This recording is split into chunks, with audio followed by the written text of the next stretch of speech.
live now. Hello, everyone. Thank you for joining us on this segment of GFA Africa Attract.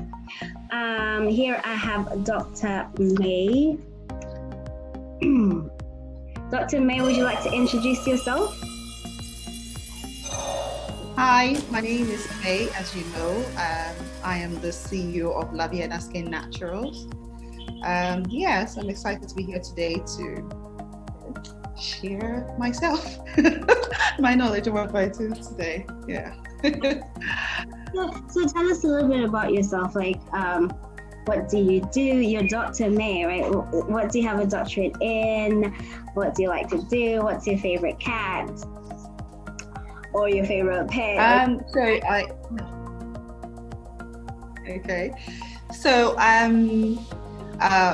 have got a doctorate in law. So I studied law, specifically humanitarian law. So I've been working in the area of international humanitarian sector for the past, let's say, 17 years. It's a very long time. I still work within that sector today. Worked most of my life in the U.K. and other African countries, worked in post-conflict countries mostly, because I started to work in the area of especially gender, peace support operations, human trafficking. Those are the areas that I look into. I have looked into for a very long time, and so my PhD is based on this work. But I am also an entrepreneur. I'm in the skincare and the cosmetic sector. I own a company called Laviana Limited, which we started in the UK, and then basically started to focus more in Africa, Nigeria especially, because our biggest motivation to starting this skincare company were Black women. So definitely, I thought that it was necessary that we basically go back to Africa to rewrite that story, and we can then share that to the world, which is what we're doing. As a hobby, I do love to paint. I've been painting most of my life. I painted professionally for quite a long time, from when I was 17 to when I was 22. So I did that professionally, but I painted for a long time. I like to play strategy games, board games and all that. So those are things I find fun. Yes. Okay. So you spoke about working for the United Nations and in human rights and gender issues, if that's correct. What is it that directed you from that to skincare? How did that come along? So people always ask me that because it seems like two different sectors, obviously. I've always been in the beauty sector. I've always been part of the beauty sector in a way.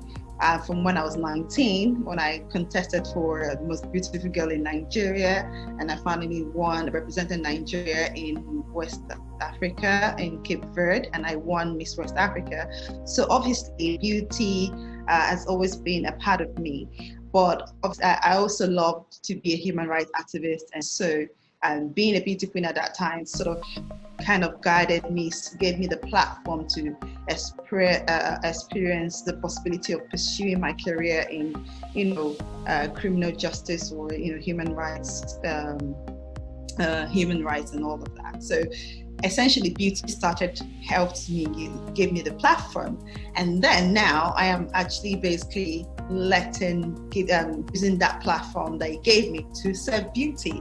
In the process of working in my human rights, doing my human rights work, I started to have more interest in girls and identity. Because I worked a lot with ethnic minorities in the UK, Black and ethnic minority communities in the UK, there was a lot of identity issues. I mean, October was a huge time for us, especially because it was Black History Month. So we always talked about issues that affect Black people, especially Black girls, for me. And one of those issues was confidence and, identity in terms of skin color and colorism. And because of that, I actually started an organization called Raising Girls, and I just thought that would be great to start to help empower girls through changing their ideology, how they see themselves. And that work often starts with their identity as Black girls and as Black women. So I try to seek for funding to do this, but then I thought to myself, I love skincare. How about I take some classes? I took some classes. I got some diplomas in cosmetic making, and I thought I'm gonna make this skincare products, and I will sell them, and then I'll use the proceeds to run this project for girls. But in the process of doing that, I started to think about, obviously, I wouldn't say I'm a perfectionist, but let me just, for lack of a better word, a perfectionist than I am, wanting to do things right. And I started to do things right enough to see this business grow as an actual business. One of our major, I never forgot how that came about. So one of our first things that we first project we looked into was My Color, My Heritage, and launching the products that we came up with, making sure that our products do not bleach women's skin, and we try to preach that and advocate for that.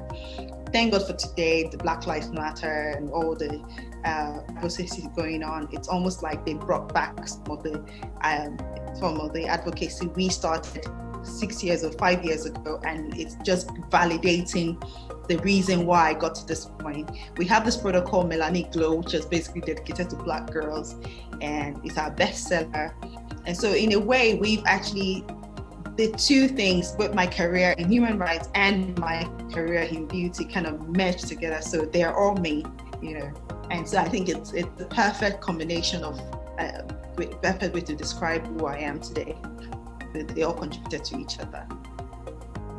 Okay, so as a former beauty queen, how or what message do you have for girls of color, African girls of color, and other girls of color around the world? Like, what is the essential message that you're trying to pass across? So, as a former beauty queen, for me, I learned a lot being a beauty queen during that time, both good and bad.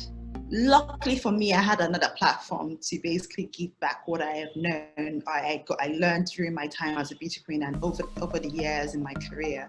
And I was made the CEO of the Green Girl company, which runs Miss Nigeria. So it was a perfect time for me to basically share my knowledge, and I think that I tried to do that in the few years that I was with Miss Nigeria, and the message that was very consistent, one of the messages that was consistent for me was often letting these girls know that this is a platform that can get you to become the best that you can be. It's also a platform that can actually drag you down, just depends if you have the guide that you need. And so what I did was, instead of just talking to these girls and saying, I'll give you this advice, take this guidelines or take this advice, I decided to make sure that platform truly empowers women. So by making sure that it is first and foremost an empowerment platform for women before it becomes a beauty pageant. So we did never call it a beauty pageant during my time. I ensured that there was some sort of inclusivity. I also started to look into vetting pageants, because we started to see that people are beginning to use pageants as a way to exploit women. So I could sit here and advise girls, this is what you need to do to go into a pageant. This is what I advise you as a beauty queen.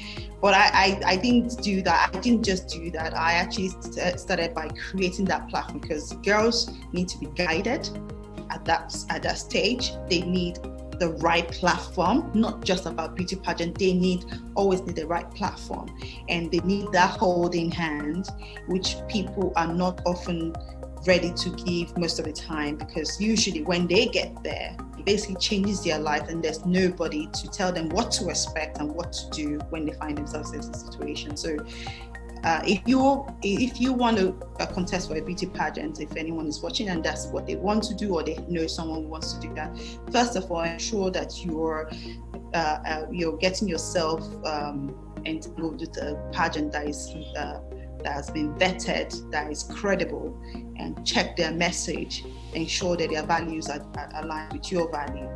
And last but not the least, always know that it is not the peak of your life, it's just a platform. You see it as a platform, climb that one ladder, and then don't climb that one ladder and think, oh, I'm now at the peak. I'm now a rich woman and everything has to change. And that is where you start to fall. The next question, your company was recognized in the Nigerian Business Composite. Is that correct? Can you tell me a little more about that?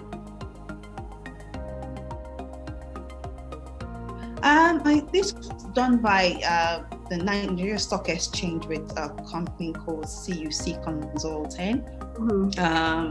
And basically recognizing businesses that they believe will do very well, but those that have progressed and those who they believe could potentially be in the stock, be listed on the stock exchange very soon. So I'm not on the stock, we are not listed, but they saw us as potentially a business that could be listed. And it was such an honor, especially because some of the people who are part of the SOAR, Laviana start, and it didn't seem like anything initially, and all of a sudden they're like, wow, this is actually a business that is viable, and and the person behind it is serious. And that's the thing about running a business, especially in a place like Nigeria that is very, in a way, volatile from a business standpoint. So it was quite encouraging to be recognized for our hard work, and it was also nice to see other people who have been listed or who could be listed sooner than us, and we would do. But it was really encouraging, and and coming from where it came from, I was really pleased, because of course there are a lot of awards that people give out there that are not worth anything. It's just a friendship award, but this one was more or less like gave me the sort of affirmation that I needed. Right. So what does it take to launch a startup, from your opinion? What do you think a woman needs to launch a successful business like yours? I think the first thing is you have to have a dream. You need to have a vision. You need to have an idea, basically. It's that idea. And don't kill it before it starts, because usually it's not, we actually tend to kill our idea before they start. We overanalyze it, sometimes not in a positive way. But the thing is, just take that step. Just take that step. That one step makes a whole difference. Sometimes people neglect that first step, and when they have this idea, they're already thinking about the end without thinking about, I just need to take that step. So I would say always take that step. I think what has kept me going, I would say, is one word I gave myself when I first started my business. Is I said to myself that maybe this business might not make me the richest woman in the world. It will. Now I believe it will. But I said to myself in the beginning, I probably might not break even in the next 4 years or 5 years, but I will still stay. I probably might not get this. I probably might be knocked down, but I will still stay. I probably might have. So I said told myself all the bad thing that could happen to me, but the only thing that was consistent in all those phrases was, I will still stay. So tenacity for me has been so key in everything that I do, even when I get punched in the face. And then sometimes I think that they've not punched you enough, they're gonna kick you in the stomach, and they say, oh, she's still breathing, oh, we need to punch her in the face again some more. And that's what we go through here running businesses in Nigeria. That's the reality. But you just need to stay tenacious. I always just keep my eye at the ball. I keep my eye for the ball. I just basically say to myself, I know where I'm headed with this, and that's where I just keep my eyes at. And whatever is happening now doesn't mean that I won't get to where I need to be. And I tenacity, to be honest.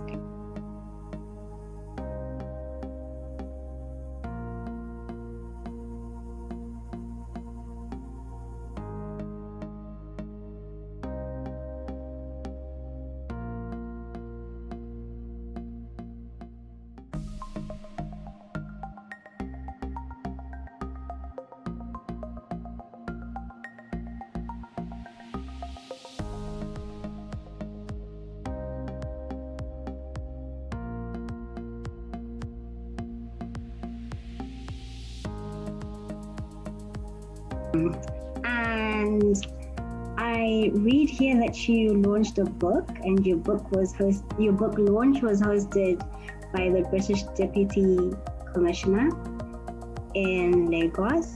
Could you tell me a little bit about that? And what is your book about? So again, back to my other career, which is the academic side. So my work with the UN or the U.S.A or whatever international organization is basically based on the things I told you about gender, basically international law. So my book is, it's called The Bilateral Cooperation Between Nigeria and the U.K. on Anti-Trafficking. So it basically looks at anti-trafficking laws in the UK and Nigeria. It looks at bilateral corporations. It looks at international cooperation from a theoretical viewpoint, but also from a case study view, using Nigeria and the UK as a case study to basically conceptualize the idea of international cooperation for where countries try to work together to tackle an international problem. So it is. Usually, for a lay person, I always say it's a boring book for a lay person. It's a book that caters for students, lecturers, government bodies. Just basically, it's purely an academic book. It was published by Pelgrave Macmillan in New York, which is one of the foremost academic publishers in the world. And it was launched by the British High Commission because obviously I got my PhD in England. I worked in England. I got my work experience in England doing all that. I'm a British citizen as well. I'm also a Nigerian citizen. So I just felt, what's the best point for all of this? So yeah, it's strictly academic.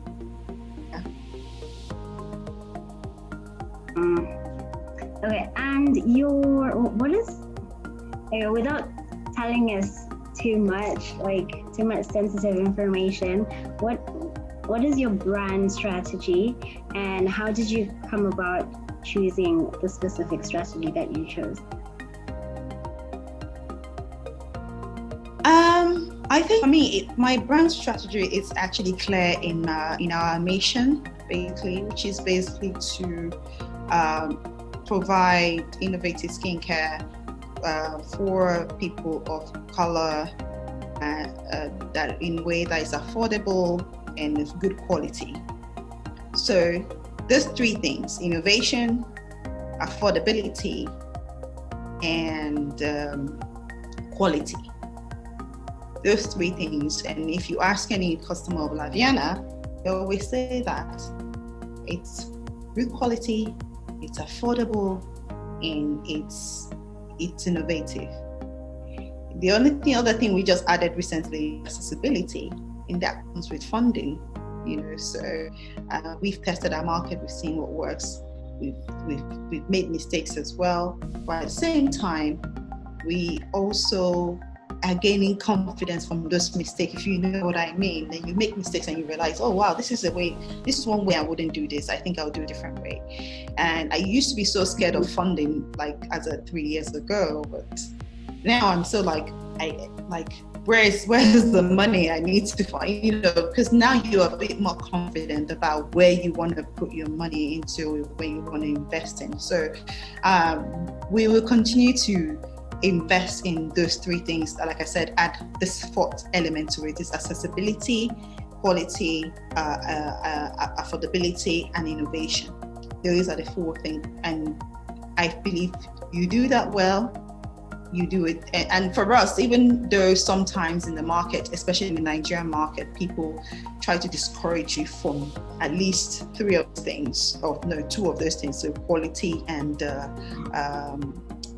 innovation, because in Nigeria it's all about price and accessibility. Mm-hmm. We will never neglect those two, which is the quality and innovation, because we want to be able to make a difference. Who says that Nigeria can produce one of the best skincare companies in the world?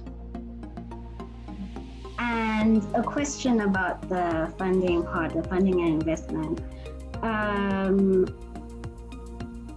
In your opinion, what is it, or how does a business get funding, or what advice can you give to a person that is starting up a company? that is trying to look for investors and investment, what advice can you give to a person like that? Oh, well, I would just say nobody ever stops looking for investment. I'm looking for investments. So, and I know people who are bigger than me who are looking for investment. And I know people who are bigger than those people looking for investment. But I would always say that sometimes we think we're ready for an investment, but truly are not ready for an investment. People constantly say, oh, I need money to start a business. I need money to start a business. I don't think you're ready to start a business if you continue to say that. If you believe in something, do it in the smallest way. Get the next person to buy it.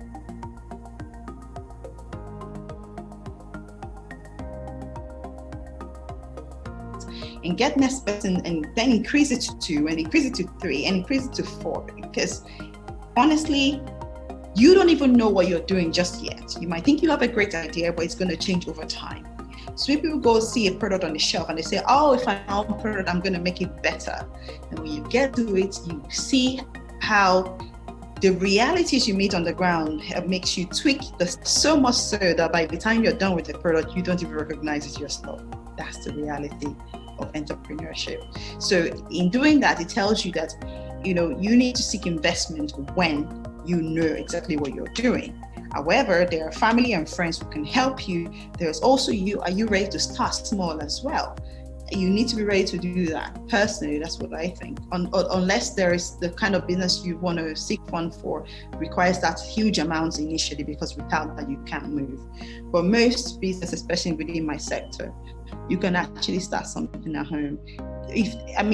Even getting to learn about the business is starting something as well. Getting a bit more knowledge about the business is starting something as well.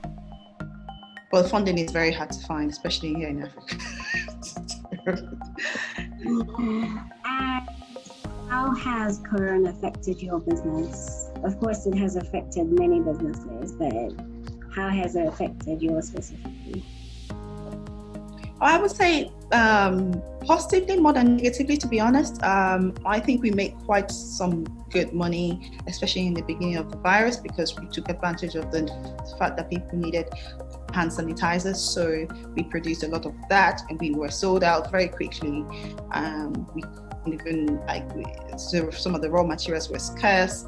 We had the opportunity to work with other manufacturers as well. In the process, we got to learn about the market and learn about working with those people. So in that sense, we did.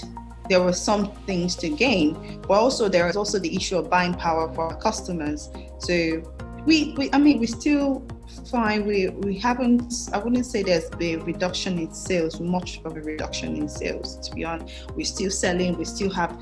We're actually surprised at how our customers still approach us and they still want to use their skincare, so we are pretty grateful to God for that.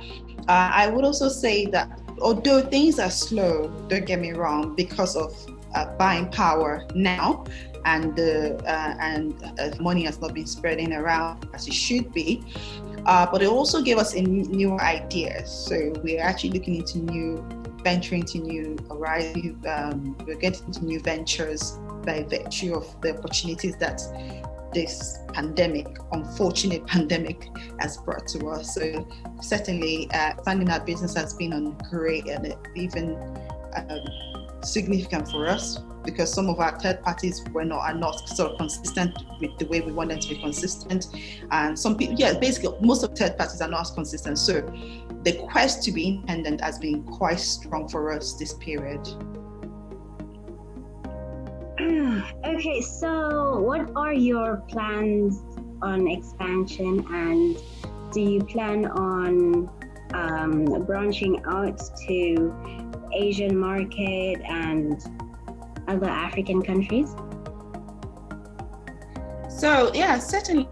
It's important to note that we actually started this brand in the UK and we used to produce in the UK, and but the idea was really to sell to anybody, but mainly for some Black women of color.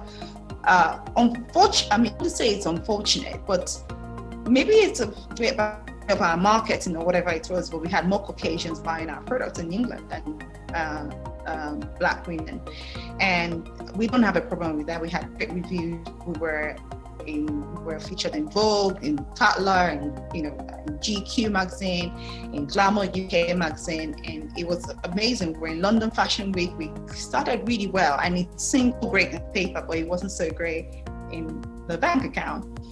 So we decided to come to Nigeria to sort of to see if we can sort of gain some African story to this, because we're best to sell African products, if not where we have predominantly Black people. So obviously we came to Nigeria, and that was sort of an expansion for me. Unlike what people think that going to the UK would be expansion for me, actually come to Nigeria was an expansion for me, and because that sort of opened us up. We had a bit more customers, and we find that some of our customers, which we hope to gather in the UK when we're in UK, we're buying our products from Nigeria, and we have people from the US, Cyprus, Italy, Vietnam. So we got different people, different customers from different parts of the world. And which is the reason why when we talked about our mission, I talked about accessibility, which is what we need funding for. So for us to expand, we make sure that we give more assets to our customers all over the world, and that's certainly something we want to do. We want to take advantage of this current social change in the Black Lives Matter, where people like Sephora and the rest of this big supply chain, big stores are inviting Black-owned businesses into their stores. So I definitely want to take advantage of such an opportunity, and so we're definitely looking into such expansion. We're currently constructing our factories, and so we do have there's great opportunities out there, and we will need money to do those things. So certainly, yeah, I'm very hopeful for the future.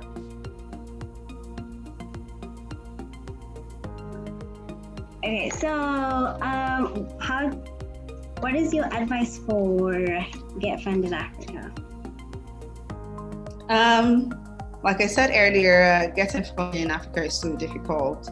I think that there needs to be more collaborations happening. I think that Get Funded Africa should try to make sure that they support the network of entrepreneurs. There's a lot we can learn from each other, but there's also a lot we can do with each other. I'm just taking the name for what they said, get funded.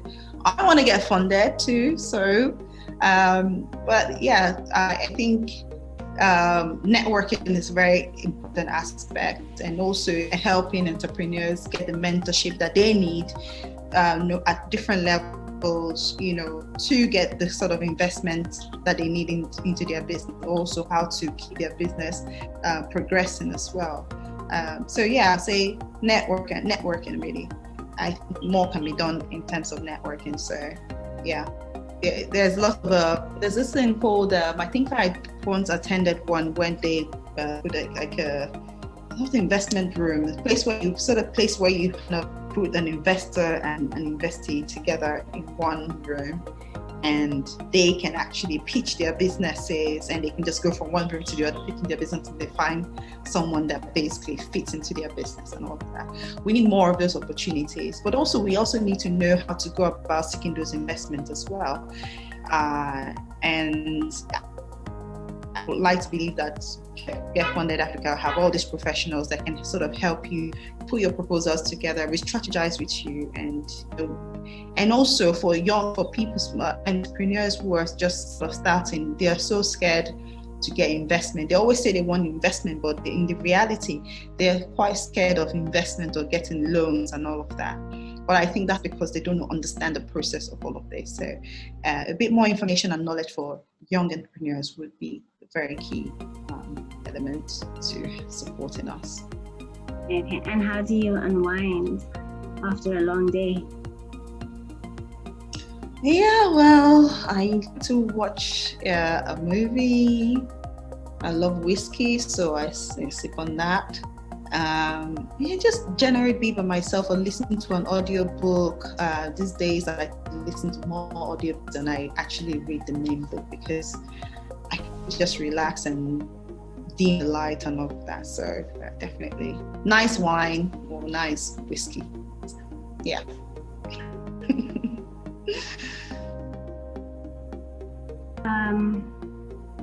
Okay, so just the final words, what message do you have for the girls out there and entrepreneurs around Africa? Well, mostly our viewers are from Africa. So what is it that you'd like to pass across? What is the key thing? I would say, since we're in the millennial generation, I would say forget social media, forget who you look like on social media. Be true to yourself, honestly. Most of the time, I find that young girls are very quick to go call themselves boss ladies on social media before they actually do the actual work. So focus on doing the actual work. Being popular doesn't make you a great business person. Just really focus on the back end of the work and, basically be tenacious in the process, but be real and be tenacious. Okay, so that is a wrap from us. Thank you for watching, and please do subscribe. And for all those entrepreneurs who are hoping to feature in our segment, just send me an email. I will put my email down below in the comment section. And if you'd like to get in touch with Dr. May, you can also send me an email about that. And yeah, have a good week. Thank you. Bye.